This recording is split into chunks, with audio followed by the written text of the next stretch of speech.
वैसे शादी की बाबा अपने दूल्हा को इतना सूखा सड़ा हुआ इस्तकबाल कौन सी दुल्हन देती है? शादी को नहीं मानती और मुझे कोई शॉपिंग नहीं करनी।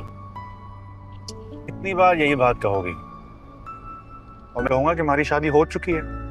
आपको मेरी ये झूठी तारीफें करने की जरूरत नहीं है और ना ये प्रिटेंड करने की जरूरत है कि ये शादी आपकी मर्जी से। मैं प्रिटेंड करूंगा, मैं वाकई खुश हूँ।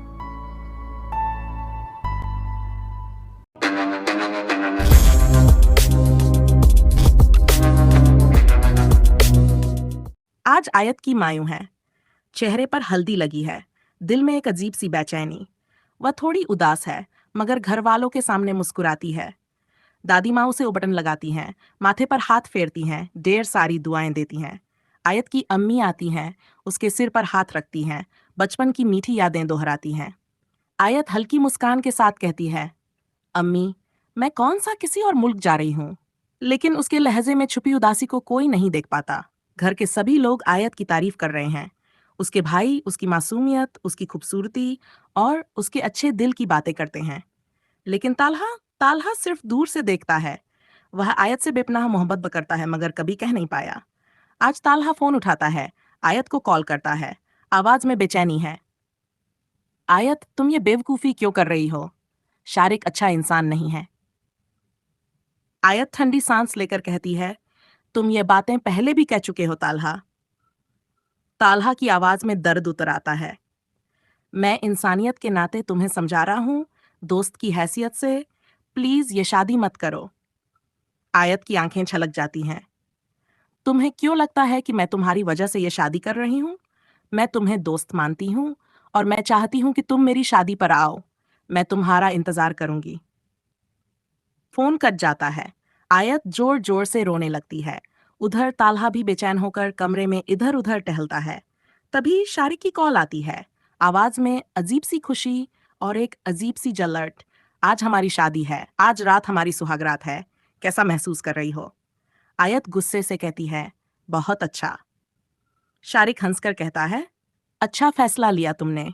अगर तुम साइबर वाले मामलों में फंसती तो दुनिया के सामने इज्जत तो बचा लेती, लेकिन तुम्हारे घर वालों को तो पता चल ही जाता है ना। आयत ठंडी सांस लेकर कहती है, हाँ, मैंने भी यही सोचा था, इसलिए बेहतर यही लगा कि तुमसे शादी कर लूं। शारिक रोमांटिक अंदाज में कहता है, मैं तुम्हारे लिए कमरा सजवा रहा हूं। बताओ, तुम्हें कौन से फूल पसंद हैं? आयत की आवाज ठंडी हो जाती है। फूलों की अब तुम्हें जरूरत पड़ेगी। बताओ कौन से फूल पसंद हैं? मैं रोज तुम्हारे सिरहाने रख दिया करूंगी। शारिक हंसकर कहता है, क्या मतलब? आयत कहती है, आज की रात बहुत कयामत वाली होगी। पहली बार। शार्क कहता है, तुम तो मेरी सोच से भी ज्यादा उम्मीद रखती हो। इरादे क्या हैं? खैर, और बताओ, तुम्हारा इस घर में आज आखिरी दिन है, कैसा लग रहा है? आयत बड़ी खुशी से कहती है, तुम्हारा दिन भी तो इस घर में आखिरी दिन है। मेरा मतलब, मेरे बिना आखिरी दिन है। खैर, तुम फोन रखो और मेरे लिए अच्छा सा कमरा सजवा दो। सलीका फेस मास्क लगाकर दादाजी के सामने टकरा जाती है। दादाजी पूछते हैं, सलीका, ये कैसी हरकतें कर रही हो? सलीका हंसते हुए कहती है, दादाजी, मैं आयत की शादी की तैयारी कर रही हूँ। मैंने एक बेहतरीन सैलून में बुकिंग करवाई है, वहां से मैं तैयार होकर आऊंगी। दादी अम्मा आयत की शादी की पूरी तैयारी कर रही होती हैं। तभी आयत के पापा जल्दबाजी में अंदर आते हैं और कहते हैं, मुझे वेडिंग हॉल बुक करवाना है, मैं यहाँ से जल्दी जाना होगा। इधर दादा दादी की बातें तो जैसे खत्म ही नहीं हो रही थीं, जैसे उनकी जवानी लौट आई हो।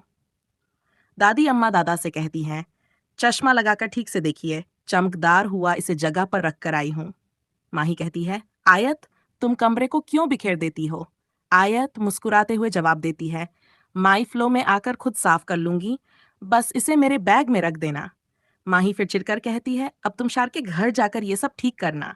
आयत कहती है, हाँ, लेकिन आज रात तुम यहीं रुकना, तुम, सलीका और तुम्हारा हस्बैंड, तीनों, क्योंकि माँ मेरे जाने से बहुत दुखी हो जाएंगी। माही मजाक में कहती है, अरे, अब ऐसा भी कोई सदमा नहीं लगेगा तुम्हारी रुखसती का। फिर वो हल्के फुल्के अंदाज में बोलती है, शादी तो कर लोगी, लेकिन उस पता नहीं क्या होगा, ये तो इसी एपिसोड में पता चलेगा। माही और आयत पार्लर जाने लगती हैं। माही कहती है, आयत, तुम चली जाओगी तो ये घर बहुत खाली लगेगा और मेरे आने पर चिल्लाएगा कौन? आयत हंसते हुए जवाब देती है, माही तुम बस ये बैग मुझे टाइम पर पकड़ा देना। माही चिलकर कहती है, तुम्हें ना शादी की टेंशन है, ना हमारी, ना मम्मी पापा की, पर हाँ टेंशन है तो बस तुम्हारी वेडिंग नाइट की। आयत की पूरी फैमिली वेडिंग हॉल देखने जाती है। हॉल बेहद खूबसूरत होता है। आयत दुल्हन के रूप में आती है, लाल जोड़े में बहुत ही खूबसूरत लग रही होती है। माही कहती है, वाह, मैंने कभी सोचा भी नहीं था कि तुम दुल्हन बनकर इतनी प्यारी लगोगी। आयत कहती है, चलो स्टेज पर चलते हैं। हम स्टेज पर चले, यहां हम किसका इंतजार कर रहे हैं? शार्क अपने दोस्त से कॉल पर बात करता है, मेरी आज शादी हो रही है। दोस्त हंसते हुए पूछता है, फिर क्या इरादा है शादी के बाद? शार्क कहता है, इरादे तो बड़े नेक हैं। आज रात शादी की जीत मनाऊंगा और मुंह दिखाई भी ऐसी दूंगा कि आयत जिंदगी भर नहीं भूलेगी। फिर शार्क कहता है, आयत को हासिल भी कर लूंगा। उसके बाद उसकी वीडियो उसके घर वालों को भी भेज दूंगा। एक अनजान लड़का ये सब सुन लेता है। वो हैरान रह जाता है। बलहीद से कहते हैं, मैं जानता हूं बेटा, तुम खुश नहीं हो क्योंकि आयत की शादी कहीं और हो रही है, लेकिन अब तुम ये शादी अटेंड करो। दर्द में कहता है, आई लव यू रोश। अपने दादा से कहता है, दादा रोश ही मेरी। तलहा आता है और अपने बाबा से पूछता है, क्या आप लोग शादी पर जा रहे हैं? कहते हैं, हाँ बेटा तुम भी चलोगे? नहीं बाबा, मेरा मूड नहीं है। आयत की शादी में बहुत लोग आ चुके होते हैं, लेकिन खास बात यह होती है कि तलहा भी अपने बाबा के साथ वहां पहुंच जाता है। आयत उसे देखती है और कहती है, तुम भी आए हो? कहीं ये बात तो नहीं कि तुम मुझे आखिरी बार समझाने आए हो कि मैं शादी न करूं? गहरी सांस ले कहता है, नहीं, इस बार मैं कुछ नहीं कहूंगा, तुम्हारी अपनी मर्जी है।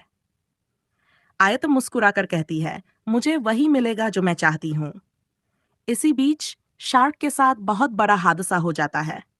वो अपनी शादी के लिए गाड़ी में जा रहा होता है। तभी रास्ते में कुछ गुंडे आ जाते हैं और उसे उठाकर ले जाते हैं। शार्क के घर वाले उसका इंतजार कर रहे होते हैं, लेकिन उन्हें ये नहीं पता कि उसके साथ क्या हुआ है। शार्क की मम्मा बेचैन होकर कहती हैं, मैंने कई बार कॉल की, लेकिन शार्क कॉल उठा ही नहीं रहा। आयत के घर वाले भी इंतजार कर रहे होते हैं कि दूल्हे के घर वाले कब आएंगे, लेकिन उन्हें नहीं पता कि वो आएंगे भी या नहीं।